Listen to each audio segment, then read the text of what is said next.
Good morning, children. In our previous class, we have studied about non-communicable and communicable diseases. In this video, we will learn about the prevention of communicable diseases. हम communicable diseases को कैसे prevent कर सकते हैं? Communicable diseases can be checked by bringing awareness amongst the common people. Common preventive steps include communicable disease को हम रोक सकते हैं जब हम आम लोगों में अवेयरनेस फैलाएं कि कैसे हम कम्युनिकेबल डिजीज़ को प्रिवेंट करें और कॉमन प्रिवेंटिव स्टेप्स क्या हैं जो हमें फॉलो करने चाहिए जिसके थ्रू हम कम्युनिकेबल डिजीज़ को रोक सकते हैं। फर्स्ट स्टेप है education. People should be educated about the communicable disease. Education will bring awareness and people will learn how to protect themselves from the disease. सबसे पहला स्टेप है एजुकेशन। लोगों को एजुकेट करके कम्युनिकेबल डिजीज़ के बारे में बताकर और ये अवेयरनेस फैलाकर कि कैसे हम अपने को उन बीमारियों से बचा सकते हैं। Isolation. A person who is suffering from chicken pox measles should be kept in a separate room. Children suffering from these disease should not go to the school until they are fully recover. अगर कोई person किसी communicable disease जैसे chicken pox measles से infect होता है तो उसको separate room में रखना चाहिए जिससे कि उसकी बीमारी किसी दूसरे को ना फैले। और अगर बच्चों में कोई कम्युनिकेबल डिजीज़ होती है जैसे चिकन पॉक्स मीजल तो उन्हें स्कूल नहीं भेजना चाहिए जब तक कि वो फुल्ली रिकवर्ड ना हो जाए। Next is sanitation.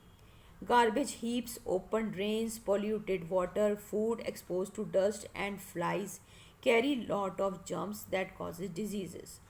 We should drink clean and germ-free water. We should spray DDT or other chemicals to kill germs. We can remain healthy in clean and green environment. Sanitation. Sanitation means साफ सफाई।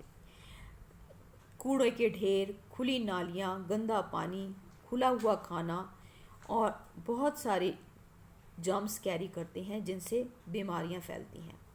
तो हमें एक तो साफ़ सुथरा पानी और खाना खाना चाहिए और केमिकल्स जैसे कि डीडीटी स्प्रे करते रहना चाहिए जिससे कि जर्म्स किल किए जा सकें। और we can remain healthy in clean and green environment. हम सिर्फ साफ़ सुथरे और हरे एनवायरनमेंट में ही हेल्दी रह सकते हैं। Last but not the least, vaccination. Vaccination is a technique to develop the ability of the body to fight against diseases. Vaccination वो टेक्निक है जो हमारी बॉडी में एबिलिटी डेवलप करती है जिससे कि हम बीमारियों से लड़ सकें।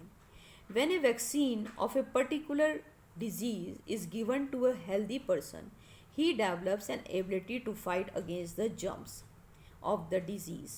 This ability of fighting against germs is called immunity. जब भी किसी एक हेल्दी पर्सन को किसी पर्टिकुलर डिजीज़ के लिए वैक्सीन दी जाती है तो वो उसकी बॉडी में एबिलिटी डेवलप हो जाती है उस पर्टिकुलर बीमारी से लड़ने के लिए और उस एबिलिटी को हम इम्यूनिटी कहते हैं।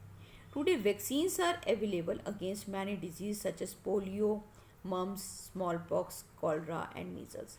आजकल बहुत सारी वैक्सीन्स डेवलप है कई सारी बीमारियों के लिए जैसे polio, mumps, small pox, cholera and measles. DPT एक वैक्सीन है जो कि बच्चों को दी जाती है जिससे कौन कौन सी बीमारियां प्रिवेंट हो सकें, diphtheria, tetanus and pertussis. Polio vaccine जैसा कि आप जानते हैं is given to prevent polio, polio को बचाने के लिए polio vaccine. MMR vaccine is given to prevent measles, mumps and rubella. ये 3 तरह की बीमारियां हैं मीजल्स, मम्स एंड रुबेला जिनको रोकने के लिए एमएमआर वैक्सीन दी जाती है। So that's it for today. We will discuss more in the next video. Thank you, children.